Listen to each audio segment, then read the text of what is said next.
Hello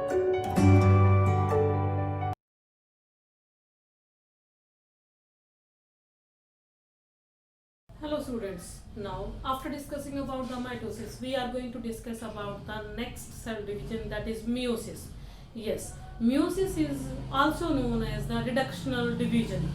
Reductional division means the division in which new daughter cells are formed, and new daughter cells have half number of chromosomes as compared to parental cells, or we can say the new daughter cells will have half number of chromosomes with respect to a parent cells.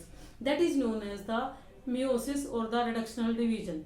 This meiosis will take place inside the gonads only. Yes, inside the testis and ovary only, because testis and ovary have the germinal epithelium, and inside this germinal epithelium, meiosis will lead to the formation of the haploid gametes. So we will study about the meiosis. Meiosis of two types, meiosis 1 and meiosis 2. Meiosis 1 is known as the reductional division, while as meiosis 2 is known as the equational division. Yes, I have mentioned here also. So now I have drawn the various stages of meiosis 1. I have not drawn any of the diagram of meiosis 2, because meiosis 2 will be proceed as like the mitosis that we have discussed earlier. So now we are going to discuss about the meiosis 1. Yes, meiosis 1 is consist of four phases: prophase 1, metaphase 1, anaphase 1 and telophase 1. And meiosis 2 is consist of prophase 2, metaphase 2, anaphase 2 and telophase 2. So we are going to discuss about the first phase, that is the prophase. Here you can see prophase is the longest phase. Yes, this is the longest phase out of four phases.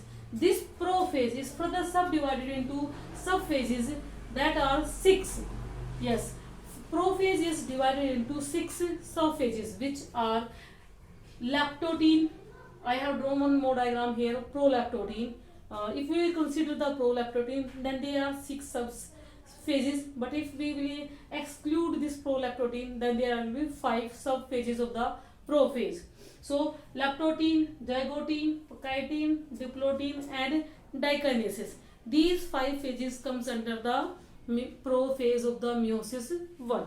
So you just take, this is the cell, and this cell have the chromosomes. This is the cell membrane, nuclear membrane, nucleolus, chromosomes and the centrosome, which have 2 centrioles here. After that, what would happen? This prolactotein will undergo the lactotein stage. In lactotein, what would happen? These centrioles will start to divide. Yes, these centrioles will start to divide and then develop the microtubules like structure that is known as the astral rays.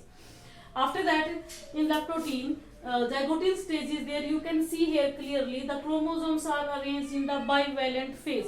Bivalent means homologous chromosome. One chromosome has made the copy in the S phase, and now still they are together. So these are in the bivalent phase. That means 2 chromosomes are lie together parallelly. So these are in the bivalent phase, and these centrioles starts to move on towards the opposite ends due to the astral rays. Okay, this is the zygotein phase. After zygotein, next phase is the apocytein. You just see the distance of the centrioles will be increasing. What would happen in the end? In the end of the prophase, these centrioles will lie opposite to each other. So in the apocytein, you just see here again the chromosomes are in the bivalent. Then these will pass through the process that is known as the crossing over. Crossing over, yes, crossing over is a phenomena in which there will be the mutual exchange of the parts of the chromatids between the chromosomes.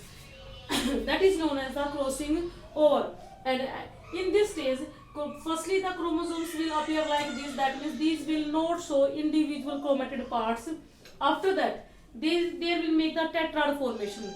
Tetrad formation, yes, in one chromosome there are 2 chromatids. So in 2 chromosomes, how many chromatids will be there? 4. And then we will call that a tetrad formation. So I have shown here, written here tetrad formation. This is the centromere of the chromosome. After that, this diploid stage is passed into the dikinesis. I have forgot to draw this diagram also like this, where chromosomes are arranged in the form of tetrads. Okay. One can also I can draw like this. Okay. One more thing is there that will take place in the dikinesis, that is nuclear membrane will starts to disappear. Yes, I have, that is why I have drawn here dotted the nuclear membrane. And now you can see here the chromosomes are chromatids will be appear separately. So chromosomes I have mentioned here.